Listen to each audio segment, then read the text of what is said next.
Olá, eu sou Shirley, advogada, e como já explicamos aqui no canal, a Lei de Pensão Militar, a Lei 3765 de 60, é que traz a relação das pessoas que podem ser consideradas beneficiárias do militar para fins de pensionamento. Em seu artigo 7º, essa mesma Lei de Pensão Militar, ela agrupa, ela organiza esses beneficiários, os classificando de acordo com a ordem de prioridade, porque é seguindo essa ordem que vai ser concedida a habilitação da pensão. Então, por exemplo, na primeira ordem de prioridade temos o cônjuge, na segunda os pais, na terceira ordem o irmão órfão, e seguindo o estabelecido nessa legislação, poderá se habilitar ao pensionamento os beneficiários de segunda ordem somente na ausência, na inexistência de beneficiários de primeira ordem.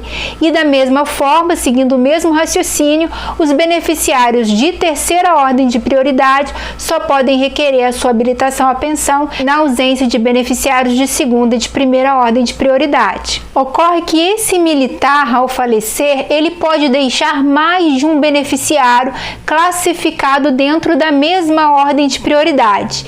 E nesse caso, eles ratearão, eles irão dividir a pensão conforme estabelece o artigo 9º da Lei de Pensão Militar.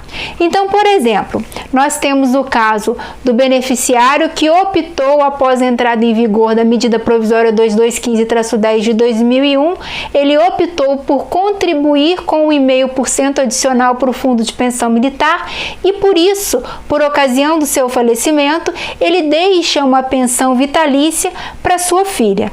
Vamos ilustrar essa nossa conversa imaginando que o militar falece e deixa somente duas filhas que ostentam a mesma ordem de prioridade e, portanto, dividirão essa pensão em partes iguais, dividirão essa pensão meio a meio, cabendo a cada qual dessas suas duas filhas, titulares de pensão vitalícia, 50% do pensionamento. Mas, vindo um desses beneficiários da pensão a falecer, a sua cota parte, ela tem que voltar a integrar o todo e ser revertida para aquele beneficiário que permanece vivo.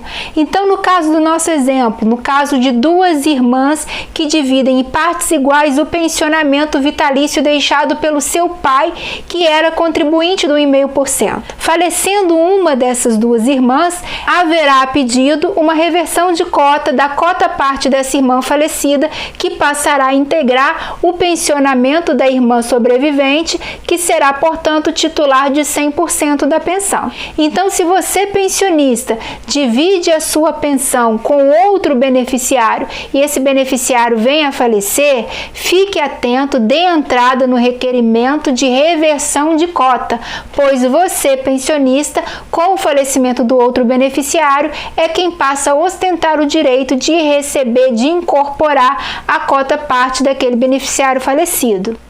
A reversão de cota parte de pensão é tratada pelo artigo 24 da Lei 3765 de 60, que é a Lei de Pensão Militar, e ela estabelece exatamente isso que nós conversamos. Havendo o rateio do pensionamento entre pensionistas beneficiários de mesma ordem de prioridade, haverá a incorporação da cota parte daquele falecido na cota parte do sobrevivente. Mas, tratando aqui, por exemplo, de uma outra situação. Vamos imaginar que o militar faleceu e deixou apenas uma viúva, não teve filhos. Essa viúva, por conseguinte, ela morre, ela falece meses ou anos depois e esse militar, portanto, ficou sem beneficiário da primeira ordem de prioridade.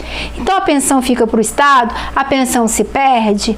Negativo. Se esse militar tiver deixado, à época do falecimento desse seu beneficiário de primeira ordem, também beneficiários de segunda ou de terceira ordem, caberá a esse beneficiário de segunda ordem, por exemplo, a mãe desse militar, requerer a reversão de cota a seu favor, requerer o pensionamento, porque, como já explicamos, a pensão ela é concedida respeitada as ordens de prioridade, mas na ausência de beneficiários da primeira ordem, podem se habilitar os de segunda, e na ausência dos beneficiários de segunda, podem se habilitar os beneficiários de terceira ordem. Mas fique atento, não fique você pensando que a administração castrense vai bater na sua porta e vai dizer: olha, a senhora ou o senhor tem direito a requerer a habilitação de pensão, porque deixou de existir beneficiário de primeira ordem no caso do seu filho. Então é você, parte interessada, que tem que ficar atento e se enquadrar nesse contexto, se enquadrar nas determinações que eu mencionei aqui do próprio artigo 24, combinado com os artigos 7º e 9º da Lei de Pensão Militar, da Lei 3765 de 60, é você que tem que se dirigir à administração castrense e protocolar o seu requerimento de habilitação de pensão por reversão de cota. Ficou com alguma dúvida? Tem alguma sugestão de tema? Registre nos nossos comentários. Se ainda não está inscrito, se inscreve no nosso canal e acione o sino para ser notificado sempre que postarmos novos vídeos. Achou a informação útil e interessante? Curta e compartilhe para que ela possa acessar o maior número de pessoas e quem sabe ela não ajuda mais alguém. Até a próxima!